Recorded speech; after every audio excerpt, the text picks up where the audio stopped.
Chief justice of India पे जो इन्होंने बयान दिया है, हम इसकी कड़े शब्दों में निंदा करते हैं और हमें कहते हैं ये उनका बयान नहीं है। उनसे जो आका है इनके बैठे हुए, वो बयान दिलवा रहे हैं। जेपी नड्डा साहब ने तो कहा कि हम इस बयान से पल्ला झाड़ते हैं, हमारा कोई लेना देना नहीं है। जेपी नड्डा साहब से मेरी अपील है कि वो पार्टी के अध्यक्ष हैं, क्यों नहीं पार्टी से निकाल देते, शोकाज नोटिस देते। कैसा वो कह रहे हैं जेपी नड्डा, क्या गृह मंत्री जी को तो इनके खिलाफ एक्शन लेना चाहिए, राष्ट्रद्रोह का। सर है अरे 6 महीने रोक क्यों रहे? तो राज्यपाल की इज्जत कर रहा है मुख्यमंत्री। यहाँ दिल्ली में केजरीवाल को तंग करके रख दिया था। जहाँ जहाँ इनके राज्यपाल हैं वो अपना काम नहीं कर रहे, संविधान के प्रति उनकी ड्यूटी नहीं है, उनके प्रति ड्यूटी है जिन्होंने उनकी भर्ती किया। इस समय देश में 2 कानून चल रहा, एक मोदी का कानून, एक संविधान का कानून। अब मोदी का कानून संविधान पे भारी पड़ रहा। यूपी में आग लगी है, खुलेआम सुपारी दी जा रही कि उसे 3 करोड़ में दे दूंगा, 5 करोड़ में मार दे, जीप काट ले, ये कर दे, वो कर दे। मुझे बताओ 10,000 लोग हथियार लेके आगरा में पहुंच कैसे गए? नमस्कार, आप देख रहे हैं नेशनल दस्तक। मैं हूं रंजय कुमार। अभी तक आपने बीजेपी समर्थकों का सुना होगा कि वो किस किस को गद्दार कह रहे हैं। बहुत सारी, जब वो सरकार से किसी की राय नहीं मिलती है तो सीधे सीधे उन्हें देशद्रोही और बहुत सारी जो है उन्हें भद्दी भद्दी टिप्पणियां करते हैं। लेकिन अब जो है बीजेपी के सांसद हैं निशिकांत दुबे, जो कि गोड्डा से सांसद हैं, 4 बार के सांसद हैं, उन्होंने सीधे सीधे इल्ज़ाम लगाया है सुप्रीम कोर्ट के सीजेआई संजीव खन्ना पर कि संजीव खन्ना सीधे सीधे जिम्मेवार हैं देश में गृह युद्ध और धार्मिक युद्ध जो हो रहे हैं उसके लिए। हमारे साथ बातचीत करने के लिए मौजूद हैं दान बहादुर यादव जी, जो कि सुप्रीम कोर्ट के वरिष्ठ वकील हैं। सर, क्या कहना चाहेंगे इस बयान पर, जो ये बयान दिया है निशिकांत दुबे, जो कि गोड्डा से सांसद हैं, सीधे सीधे सुप्रीम कोर्ट पर उन्होंने आरोप लगाया है, कोई सवाल नहीं है, सीधे सीधे इल्ज़ाम है। नमस्कार। देखो, चीफ जस्टिस ऑफ इंडिया पे जो इन्होंने बयान दिया है, हम इसकी कड़े शब्दों में निंदा करते हैं और हमें कहते हैं ये उनका बयान नहीं है। उनसे जो आका है इनके बैठे हुए, वो बयान दिलवा रहे हैं। जेपी नड्डा साहब ने तो कहा कि हम इस बयान से पल्ला झाड़ते हैं, हमारा कोई लेना देना नहीं है। जेपी नड्डा साहब से मेरी अपील है कि वो पार्टी के अध्यक्ष हैं, क्यों नहीं पार्टी से निकाल देते, शोकाज नोटिस देते। कैसा वो कह रहे हैं जेपी नड्डा, क्या गृह मंत्री जी को तो इनके खिलाफ एक्शन लेना चाहिए, राष्ट्रद्रोह का। इन्होंने कहा है कि देश में जो गृह युद्ध हो रहे हैं उन सब के लिए जिम्मेदार है। इसका मतलब कि देश में गृह युद्ध चल रहा है, गृह मंत्री सो रहा है, प्रधानमंत्री बाहर घूम रहा है और इनको कह दिया है कि जो बोले उसको गाली दो। ये गाली है। भारतीय लोकतंत्र में हमारा सुप्रीम कोर्ट लोकतंत्र का सजग प्रहरी है, संविधान का कस्टोडियन है, उसकी ड्यूटी है को समीक्षा करे। ऐसा कोई कानून ना बन जाए जो संविधान के विरुद्ध जाता हो। हमारा संविधान कहता है कि सभी धर्मों को इक्विटी बिफोर द लॉ, कानून में सबको समानता। जब सबको समानता है तो ये भेदभाव क्यों? इन्होंने तो अंग्रेजों के सीखा, अंग्रेजों के दलाल है, पहले अंग्रेजों की दलाली कर रहे थे, देश आज़ाद हो गया तो अब ये है। अब ये हैं तो ये क्या कर रहे हैं? सामने देखो, फूट डालो, राज करो। सीखे तो वही है। हाफ पैंट भारतीय संस्कृति नहीं है, ये टोपी भारतीय संस्कृति नहीं है जो खाकी पहनते। ये वहीं से अकल भी ले रहे हैं, वहीं की शकल ले रहे हैं, वहीं का विचार लाके इस देश को बर्बाद करने पर आमादा है। अब आ गई बात कि देश में गृह युद्ध कराना हो रहा है, उसके लिए जिम्मेदार कौन है? ये तो हमेशा अपनी कमियों का आरोप दूसरे पर लगाते हैं। मनसा क्या सर ऐसे बयान के पीछे? इनका मनसा ये है गृह युद्ध कराना। जो चल रहा है उसका आरोप गृह युद्ध कराएंगे, आरोप दूसरे पर लगाएंगे, आरोप सुप्रीम कोर्ट पर लगा रहे हैं ताकि ये डर जाएं। आज तक यहाँ पे हमारा एक्शन नहीं लिया गया, एफआईआर तक नहीं हुई है। सांसद, सुप्रीम कोर्ट का एक सांसद,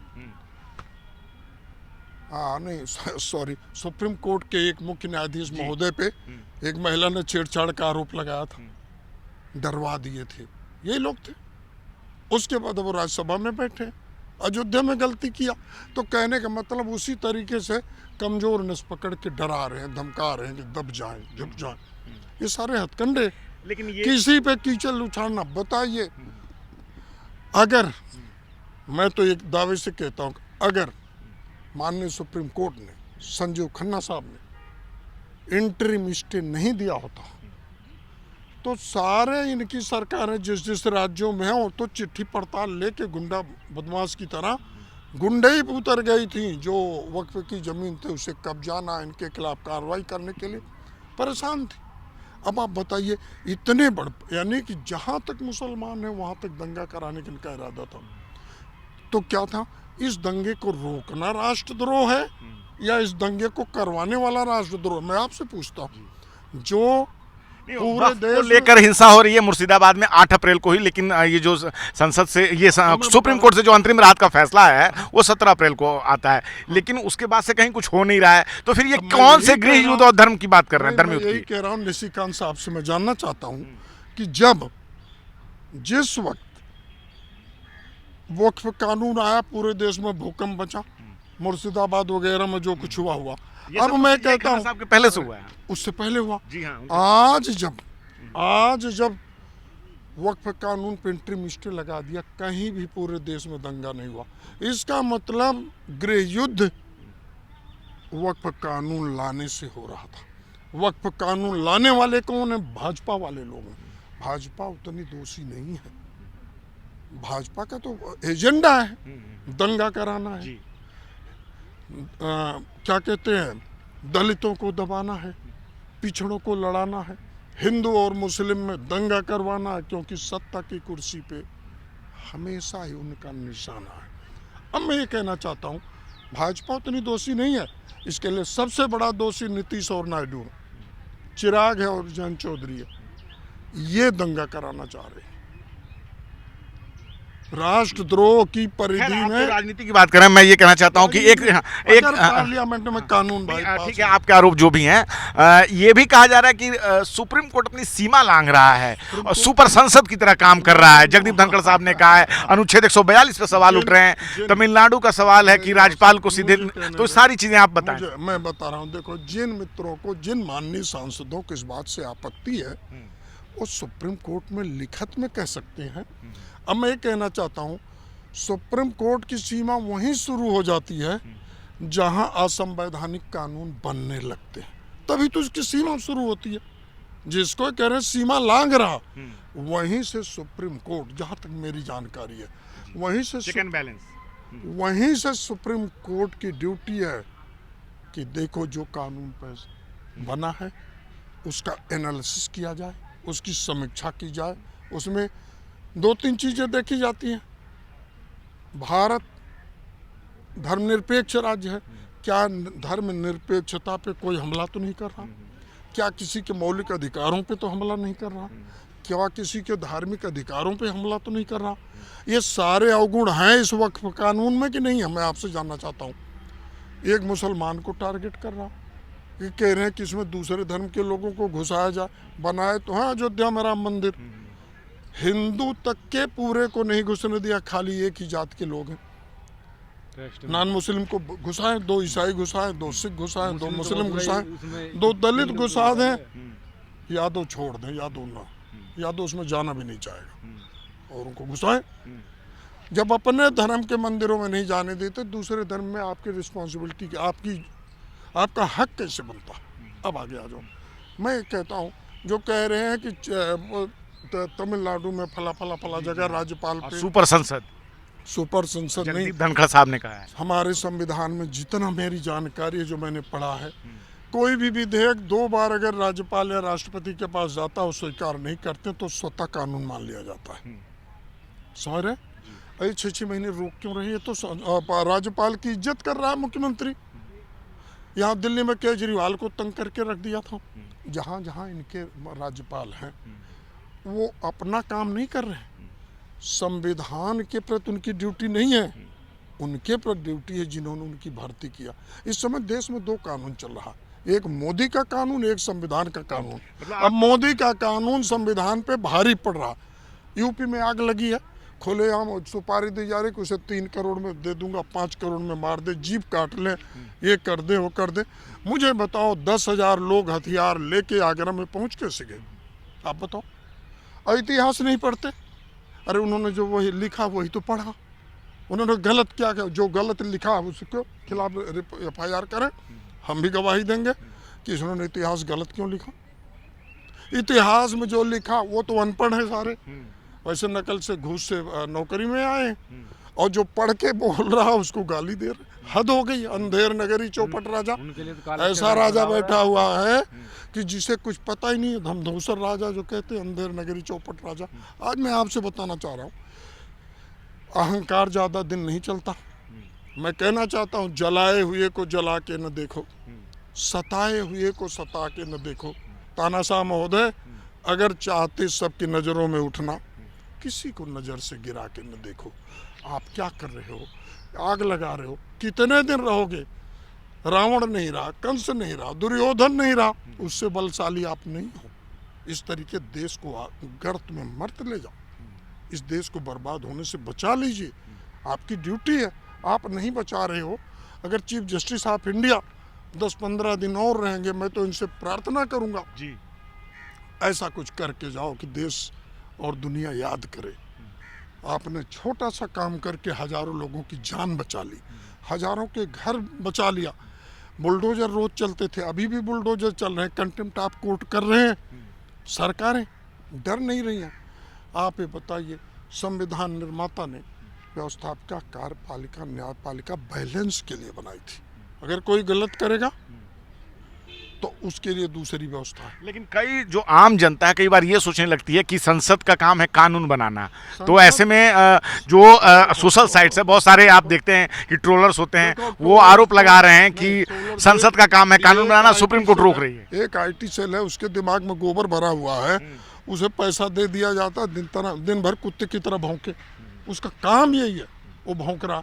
अब मैं उन मित्रों को कहना चाहता हूँ, तुम भौंको, तुम्हें जो काम मिला हो कीजिए। मतलब हमारा सीधे सीधे सुप्रीम कोर्ट के सीमा में आता है कि कोई भी कानून को वो संवैधानिक जांच कर सकता है। ये इसकी सीमा में नहीं, ये इसकी ड्यूटी है। माननीय सुप्रीम कोर्ट की ड्यूटी है कि लोकतंत्र का सजग प्रहरी है, और लोकतंत्र का सजग प्रहरी होने के नाते इसकी 24 घंटे ड्यूटी है। इसे तो इतना पावर है कि स्वतः संज्ञान लेके जिन लोगों ने मानहानि किया, अब तक तो FIR हो जानी चाहिए। अभी तक FIR नहीं हुई है और पार्टी भी बसों से पल्ला झाड़ रही, कोई कार्रवाई नहीं कर रही। इस पर क्या कहना चाहेंगे? जो उपराष्ट्रपति बैठे हैं, इनको इस्तीफा दे देना चाहिए।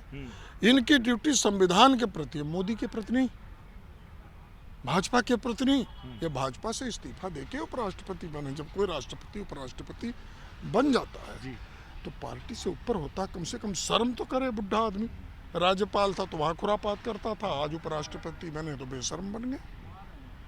समझ ही नहीं आ रहा कि क्या बोल रहे। अब आप ये समझो, पूरे देश में दंगा कराना इनका मकसद है। गृह युद्ध, वो खुद ही कह रहा है गृह युद्ध चल रहा है।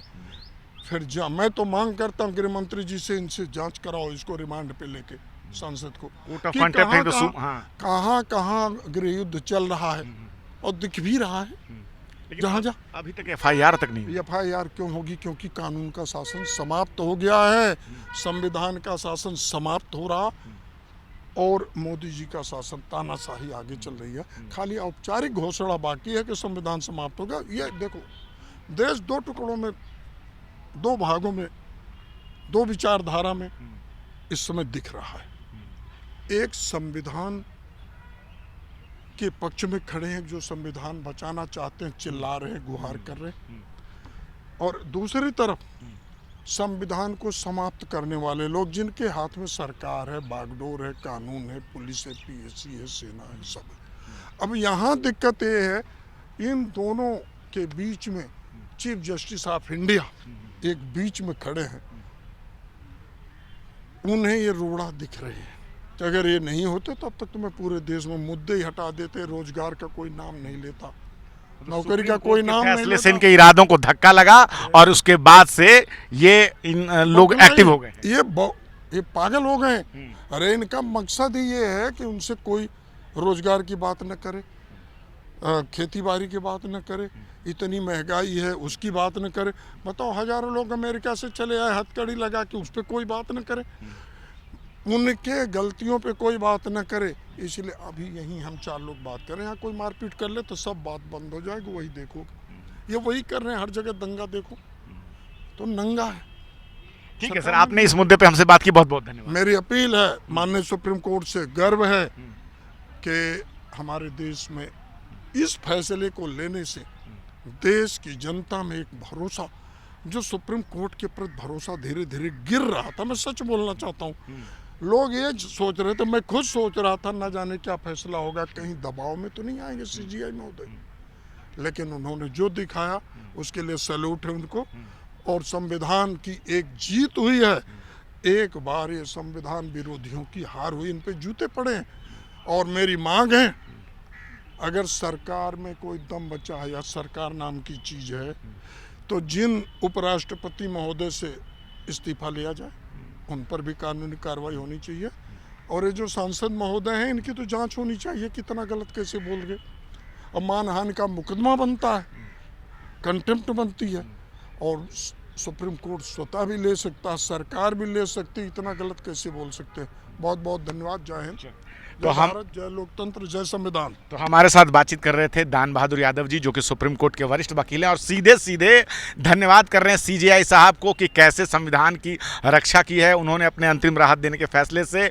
और संविधान विरोधियों को एक तरह से जवाब है कि संविधान सबसे ऊपर है। सुप्रीम कोर्ट, प्रधानमंत्री, राष्ट्रपति या जो भी हैं, सब संविधान के अंदर आते हैं और संविधान के तहत ही काम करते हैं। सुपरमेसी ऑफ कॉन्स्टिट्यूशन है, यानी कि संविधान सबसे सर्वोच्च है। और ऐसे में जब सरकार को अपने हिसाब से जब फैसला नहीं लगा, तो ऐसे में कहीं ना कहीं सत्ता के जो लोग हैं वो किस प्रकार से अपने बयान दे रहे हैं, बेतुका बयान दे रहे हैं, वो आप सुन रहे हैं। और सीधे सीधे ये कहीं ना कहीं संविधान की जीत है। आप क्या सोचते हैं? अपनी राय हमें कमेंट में जरूर बताएं। नेशनल दस्तक की आपसे गुजारिश है कि अगर इसको बचाना चाहते हैं तो नेशनल दस्तक को सब्सक्राइब करने के लिए रेड कलर के सब्सक्राइब बटन को दबाएं, फिर बेल आइकन की घंटी दबाएं। नेशनल दस्तक को बचाने के लिए बहुत जरूरी है कि हर खबर को शेयर करें, लाइक करें, कमेंट जरूर करें।